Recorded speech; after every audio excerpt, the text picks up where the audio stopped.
Hey everybody, welcome to Away Games number 71. I don't know. Is that the Wade Davis episode? Is it the Wade Davis? Yeah, there we go. It is. That's pretty good. The Wade Davis episode. That was a good pull. Yeah, that was a very, off the cuff. We didn't talk about it beforehand. This is all live. Away Games number 71, the Wade Davis episode, after a game that was not closed well.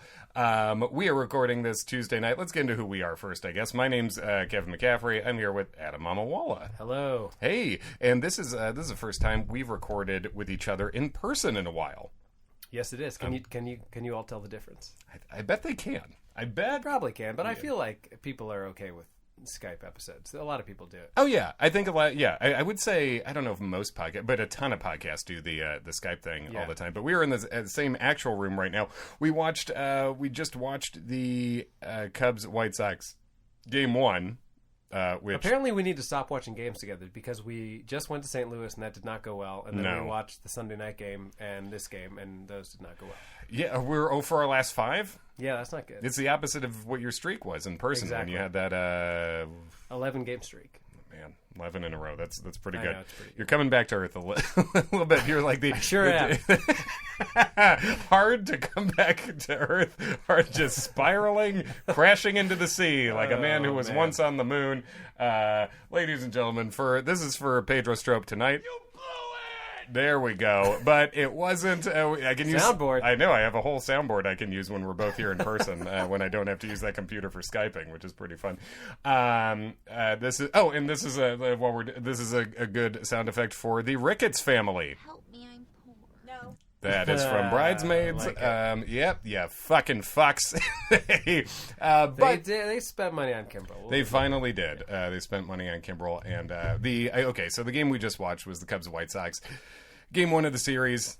Turns out Ivan Nova, great pitcher. A great pitcher. Not statistically the worst in the American League to this point. He was through one pitch of the game. Kyle Schwarber hammered the first pitch over the wall. Schwarber hit a couple other balls hard. Cubs had a lot of balls die on the warning track today. Who didn't have a ball die on the warning track was the man who was the centerpiece of the Jose Quintana trade. Dylan Cease homered, everybody. Man, what a fucking bummer. That would have been so much. It would have been worse, I guess. It would have been funnier if just Cease had to take. He got called up, Phil. Everybody else got hurt. Cease hits a. He just hits a friggin' hammer. Eloy hit a hanging slider that missed by about 2 feet. Yeah. He missed, and it wasn't even necessarily a strike. It was off the inside of the plate, but it was a spinning slider. Pedro didn't have his good slider today. He gave up a single to hot hitting James McCann before that, and then Eloy hit it over the fence, and it seemed like that was about that, which is too bad. Cole Hamels threw another great game. Cole's been on fire lately. Yeah. He's been great. He hasn't given up more than one run, it feels like, 4 starts. Yeah, I think so. If you're throwing, he now, I think, has thrown, because he was great in Colorado, and I think that was like 5 or 6 consecutive quality starts in Colorado, which seems like almost impossible. Right. Yeah, and that was another one. And the Colorado start was a good mirror to this one because he was in trouble in the first, and in this inning he had the bases loaded in the first with 1 out, got Eloy to ground into a double play. Right. But the Cubs just could not put anything together off of statistically one of the worst pitchers in baseball after that. So just to sum up, since the last time we spoke to you all, the Cubs have played 8 games. They have lost 6 of them. Too many, I would say. Too many for sure. The 2 that they won, very fun. Great. Very good wins. 2 of my favorite wins of the year, really. The Rockies hitting everybody, and the Cubs just nuts in facing them. Yeah, tell us, talk about the Rockies game. That was so fun. The Rockies game, it's a carryover from last year where they spun KB's helmet around his head, and were there other incidents, or was that really the main thing? That was the main one, but the Cubs have taken a lot of hit by pitch against the Rockies, and obviously they had the 1-game playoff last year too, so there's just a lot of intensity between the teams that way. But so throughout the Rockies series, the Cubs lose the first 2. There was one kind of frustrating Darvish start, but he did have a great start after that, which we'll get to. But yeah, I think KB got hit twice. Javi got buzzed up high. Yeah, head high. Yeah, and then Hamels definitely intentionally hit Arenado in like the arm, and Arenado took exception to it. Arenado and said, freaked that's out. too high. He said that's too high, and Yeah. I guess fair enough. But also, your guys have hit the Cubs a lot of times. Your problem is with your own people. Yeah. At this point, they're the ones putting you in peril. Exactly. It's not the Hamels. So then they hit Hamels in the foot. He doesn't even react at all. No, just he runs to fucking first. takes it. And you know who else fucking took it? Every other Cub, including Rizzo. Literally every Cub. Yeah. Anthony Rizzo, who took it off the hip, he knew what was going on. Yeah. He got down. I know he finger gestured 100, and I don't know what that meant. I would be curious where unless they're saying was that intentional? He's like 100% possibly. Yeah, that could be. Or he was, Or someone was like, "Are you going to steal second and third?" And he was like, "Oh, 100%." Yeah, absolutely. Which is great because he stole second and then he tried to steal third on the next pitch while the Cubs are up 8-0. I'm all for that. He also could have been saying it's about to be 10-0, which it was. Javi fell down trying to hit a homer on the first pitch to punish this fucker. And Making his major league debut, this poor guy got caught in the middle of it. he really did. But, he was involved. He hit Rizzo, so, own it. He was the Sean Estes of this game. He was just Yes. the fall guy. He was, for sure. And then Javi hit a 460-foot bomb, and I think... Okay, he just got to home plate. He took his time, which was wonderful. So great to see. Just quiet set down to the bat. That was just fun. That was a fun game. Do you remember fun? I remember fun. Yeah. I do remember fun. So that was very nice. And then there was the game, the one win of the Dodgers series where the Cubs came back against Kenley Jansen, which was extremely satisfying. Very satisfying. And also included an excellent Darvish start, which, as it turns out, was not the worst day of his life. No, and it was great. Darvish, so funny. I mean, we know at this point he's just one of the funnier guys in baseball. Yeah, he just trolls people at this point. He's super. Yeah, he's more honest than most guys in baseball. The way he talks about stuff, he talked about how it went badly for me there at the end, bad final game. He said going in, I'm confident, something to the effect of I'm confident this won't be the worst day of my life, which we tweeted from that. Follow us at awaygamespod on Twitter and Instagram. We tweeted basically just like, well, the bar has been set. It won't be the worst day of his life. Great. And he also, when he was asked about, do you think you'll get booed? He said, well, it's Dodgers fans, so they don't get there until after the third inning, so it might be pretty quiet. It's just like, fuck yeah, dude. Some of it is like, is he just like a smartass, or is it like there's a certain level of like you don't know tact if you're speaking in a second language? Like you're like inherently more blunt when you're. Oh, absolutely right. Yeah, absolutely. Like you don't know how to nuance stuff if you're not Either way, have a complete I'm mastery of it. totally here for it. I think he's genuinely just this funny and a bit of like a mild smartass who's playing dumb about it, if anything, which is great. And he went out there and fucking shoved. He did great. 7 innings, I think maybe 1 walk, 10 strikeouts, and really just like every moment in that game that looked like a time where the Darvish that we've seen for the past year and a half would implode or walk somebody or mess it up in some way. He avoided all of those situations, and he got that final strikeout, yelled his way off the mound. I really do feel like, and we've talked a lot on this podcast about how there's been it's weird. There's a lot of people who are irrational haters of Darvish online. There's among Cubs fans, and there's people who have been irrational supporters, I think, too, who are just like, you can't say anything bad about him. It's like, well, he's been bad. He has been bad over the most of his Cubs career. Recently, he has not, and it really does feel like he's turning a corner. Right, and along those lines, there was a great tweet. I think it was Jesse Rogers who was saying like it's very much a matter of perspective. Where like in that Rockies start, the Cubs are up 4-0, and then Darvish immediately gives up the 4 runs. The Rockies end up winning that game. Right. But people are trashing Darvish over like, oh, he blew it, but ultimately he gave up 4 runs in 1 inning, and then he pitched 6 total, which is the exact start that Lester had, except he gave him up in the first inning and then settled down. So it's like 4 runs over 6 innings is still not like it's fine. It's not great. It's neither great nor terrible, but like let's have a little perspective here. It's one bad inning and 5 great ones is what Right. it is. And both Lester and Darvish had that. But Lester kind of got credit for being the gutsy veteran. Yeah, and it helps when the Cubs score 9 rather than 4. It always does, yes. So, I mean, that's really we're not going to go too deep into the bummer games. There's a bummer game tonight with Aaron Bummer, who really carved up the Yeah, we've seen the both Cubs. Bummer and Garlic in the past 2 series. Bummer. Who do we have next? Yeah, Who do the Mets have who's got a weird-ass name? Oh, God, Mets are up next? Yeah. I mean, God, just everyone. I mean, on that Jimmy team. Cheese, that's a pretty good one. Jimmy Cheese? I made that up. I believed it. Yeah, it was totally. I mean, that would be a Mets-ass player. It would be a Mets ass player. He'd be I think he'd be weirdly skinny. It would be a string cheese situation. Yes. For sure. Yeah, but he we won't go into the bad of the Just West know Coast. that it sucked. It sucked. It mostly sucked. It was a 2-5 run, really, and then we got that 6 loss here. But Rizzo hitting the bomb, which was on my birthday. It was a lovely birthday gift from Darvish and Rizzo. Nice. Rizzo also responding after KB got hit again, clearly not intentional from Jensen. He just Jensen. He just ran a cutter up and in, which is not where you want to put it anyway. But Brian is just getting the shit beamed out of him lately. Yeah, and he's gonna have to start doing the Rizzo eye roll after every hit by pitch. Yeah, situation. I do love the Rizzo eye roll where it's just he clearly doesn't like getting pegged, but he's not moving off. Yeah, it's like, dude, you were over the plate when you got hit. You Right. can't roll your eyes. Yeah, and he just I do respect that fearlessness that he has out there.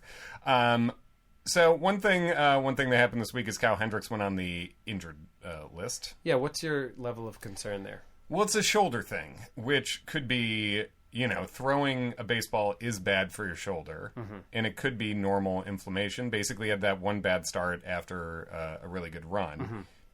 So it could just be, I mean, it's a real coin toss, because it seems like it really could be just a take a start or 2 off, rest kind of. And they did say, I believe Theo said something to the effect of, if this is a different part of the year, there's other things we would do. But right now, there's no reason to push him through it. And I agree with that, because Kyle Hendricks has been the ace, for a good run here. Right. Until Cole Hamels' most recent run. And it isn't, I mean, the Cubs have been trading around who the ace is on this staff, too. Lester was for the first part of the season. And even Q.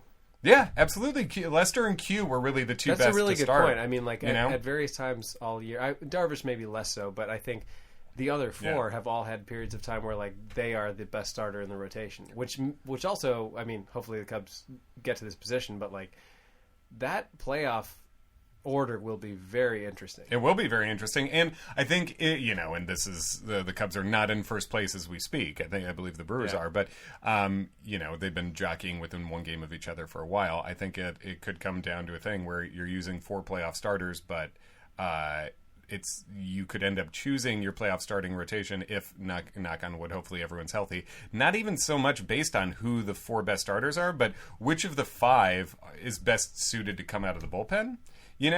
Right? Because it's weird. Because I think with Darvish's arm issues, you don't want to fuck around with him too much. But man, he does seem like a guy who could just come in and shut it down for 3 innings at a time. I think Q's your most likely sort of 5th man, to be a guy you bring out of the bullpen. But hopefully that's a problem to see. But the other thing is shoulder problems can be terrible too. Yeah. And so just hopefully Kyle Hendricks, this is missing 2 starts and we're back. We found out Tyler Chatwood is going to fill in to take the start. And there's been a lot of talk of Alzolay getting a spot start. I don't know if that'll happen. And there was also I read an Athletic piece that was well, he probably deserves it based on how he's doing in Iowa, but also you have to navigate Chatwood and Montgomery being guys who are on the roster who want to start. Yes. Yeah, you have Chatwood and Montgomery who both want to start and have. I mean, Montgomery's I feel like been a little more up and down. Chatwood's been just straight up good. Montgomery's not been great, and he has. I mean, one of the he's given up 2 of the 3 longest home runs in baseball this year. Right, which the ball Desmond hit off of him.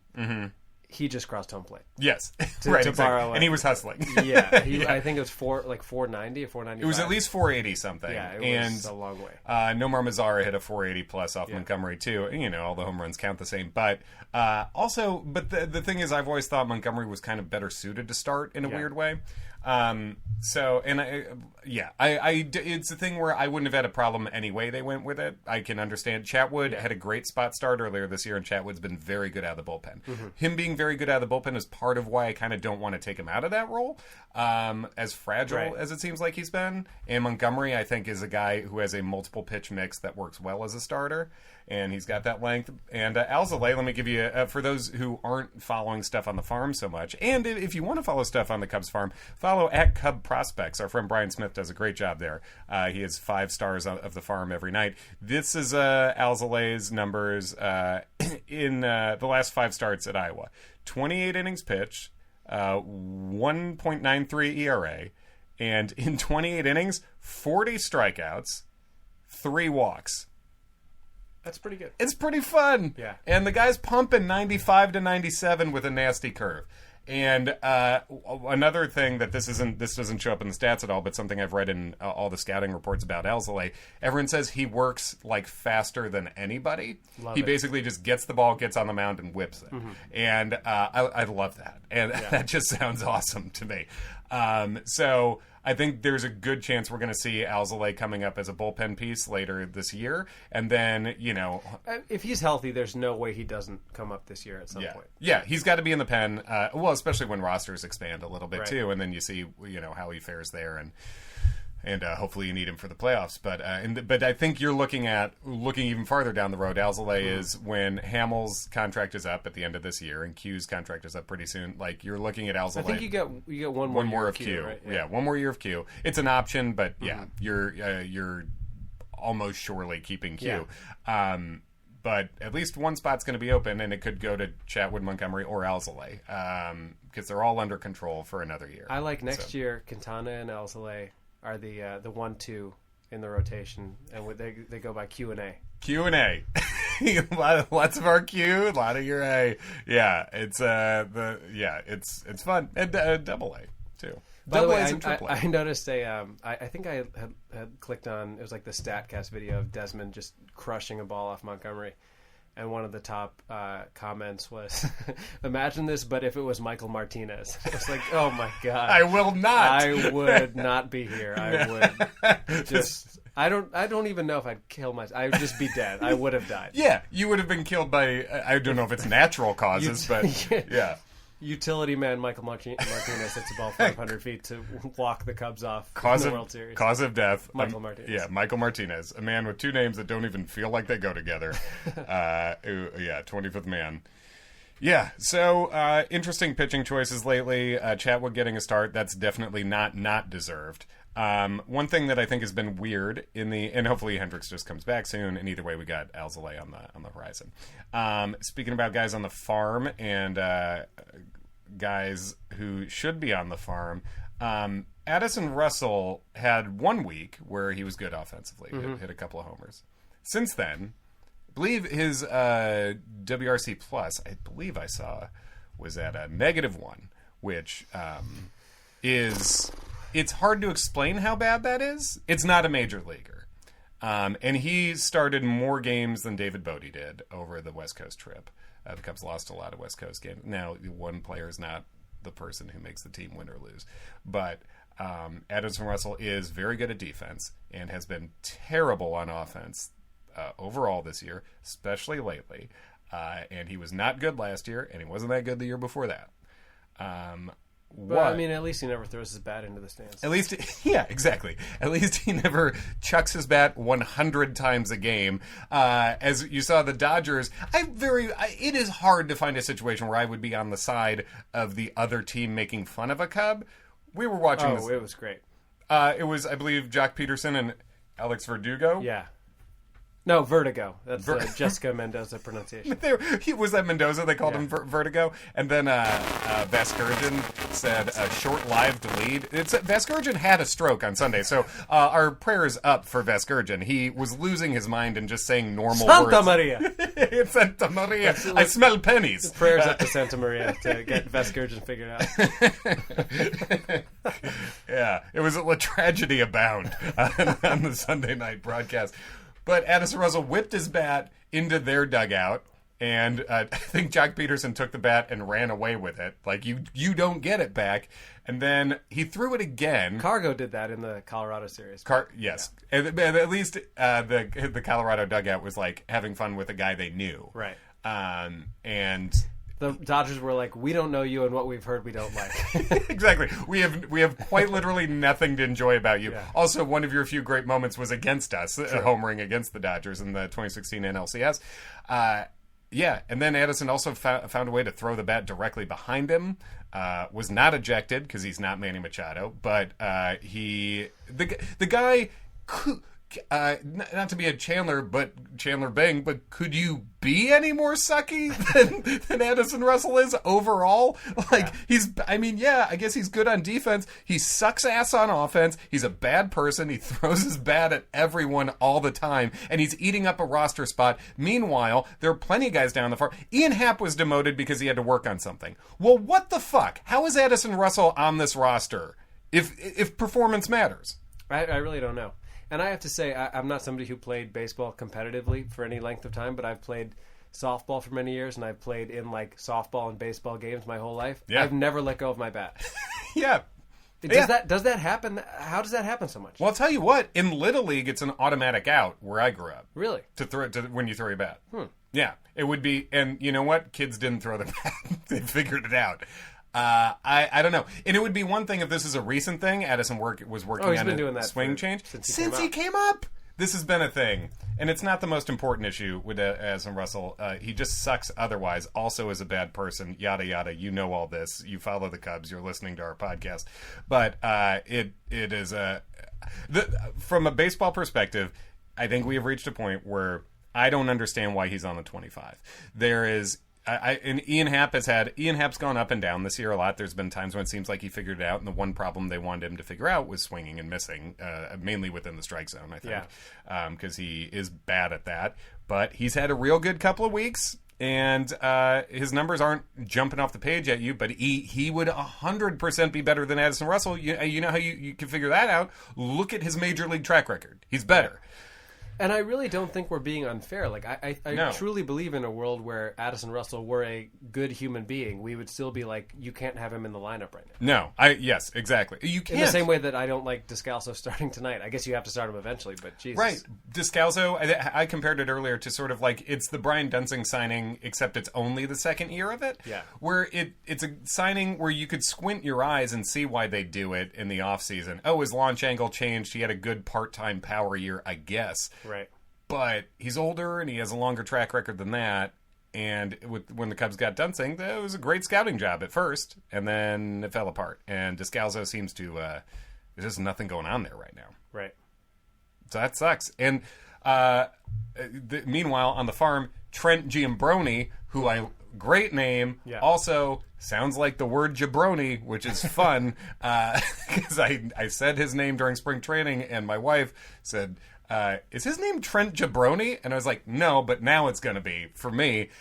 He's homered in 4 straight games. Damn. He's got pop. And that's not really his game, is it? It turned into his game. Is he a launch angle converter? Yeah, he's like a small... no, Hap. He's a small guy who hits bombs. And I would 100% rather see what he could do than Addison Russell right now. But how is he defensively? Fine. He's not Addison Russell. Addison Russell's great defensively, so he's not that. But whatever Russell's doing, I mean, really, just Bodie should be there. Right. And this is a piece of news, the Zobrist news from this week, where Theo started talking about Zobrist as if they are expecting him to come back. That would be helpful, because then you don't start Russell anymore. You don't start Russell anymore. You have a guy who's good in theory. It has to be a Zobrist Bodie platoon there. Yes. And start Javi every day at short unless he needs a rest. Yeah, exactly. Although, if Russell's not on the team, who's your backup shortstop? Well, I think, to me, Russell gets called up if Javi gets hurt, is the deal. Because I would understand that. Russell is a plus defensive shortstop that you don't have on this roster otherwise. Yeah. But in terms of a spot start, I don't give a fuck. Put Bodie there for a day. I don't care. Like, he can do that.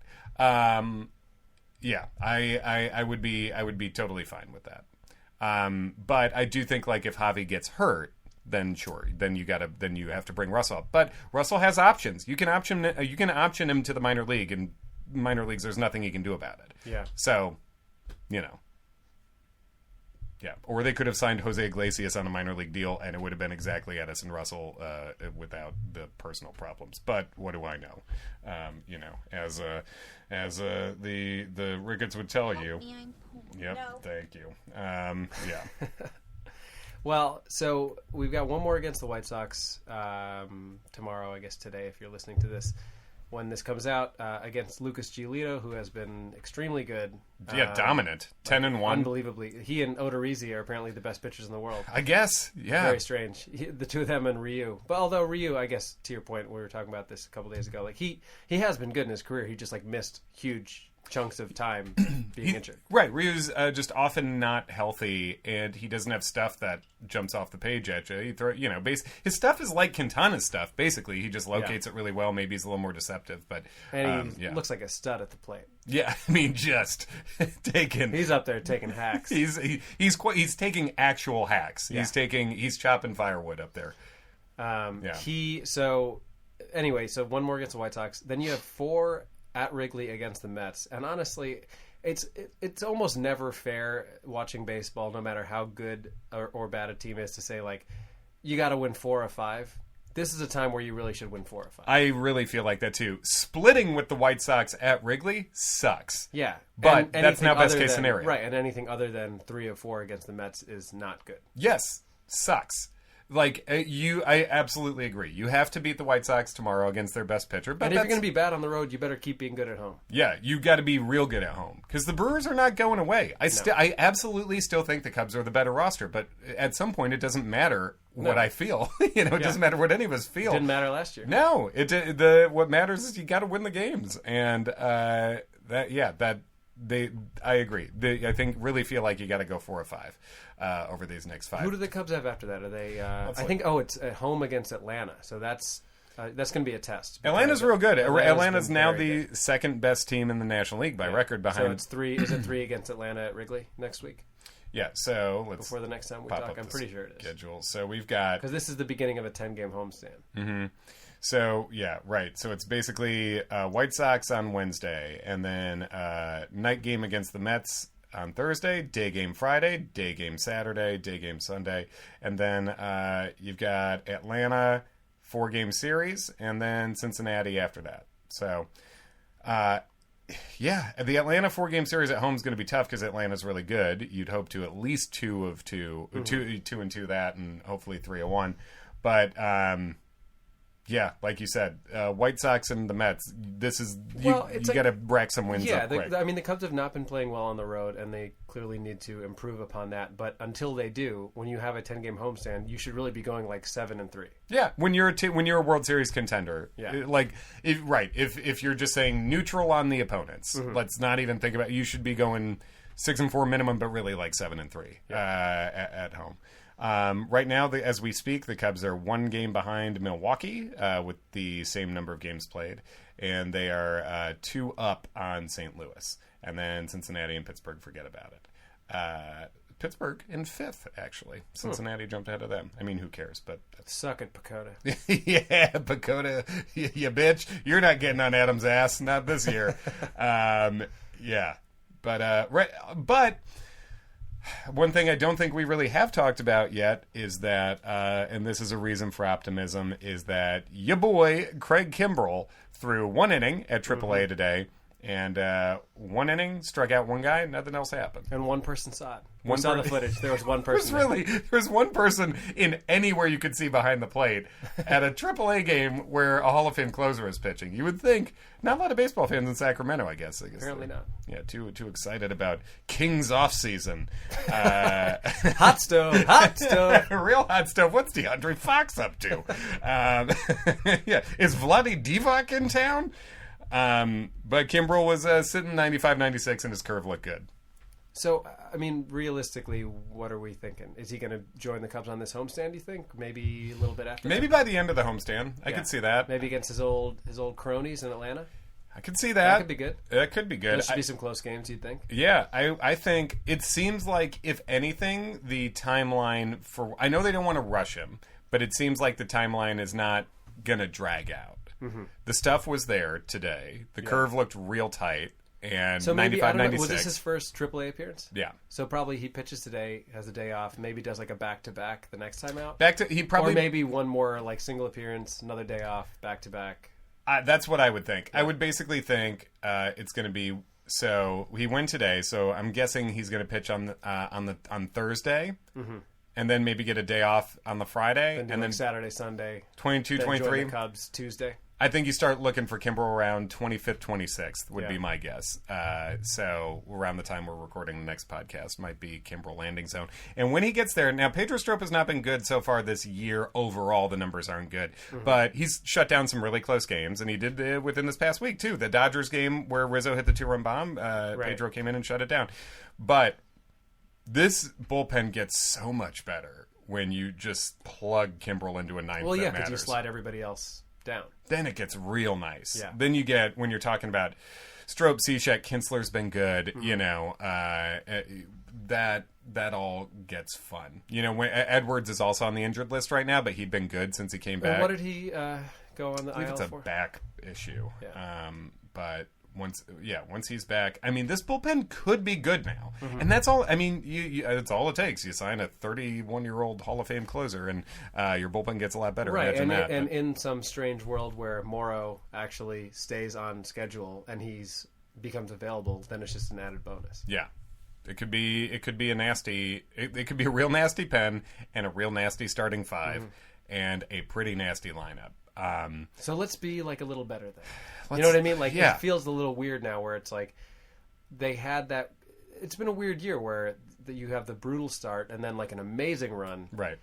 And now they've essentially just been treading water. It seems like too much treading. Yeah, it's like I would have to look at the schedule, but it feels like they've been playing 500 ball for like at least a month now. I think they're 10-15 over the last 25. Yeah, so that's not good. That's not great. No, you shouldn't be doing that. And they're fortunate that they are still where they're at in the division, and that Milwaukee or St. Louis have not surged ahead, because even in the past week, to still only be a game out of first right now, it's really just because I think the Brewers lost 2 of 3 in San Francisco and then got shut out by the Padres yesterday. So that's, if the Brewers win those games, and the Cubs are all of a sudden like, oh shit, we're down by 4 right now. Totally. And and the Brewers are, I'm sure, feeling like how we're feeling, where they're thinking we can't be losing 2 out of 3 to San Francisco.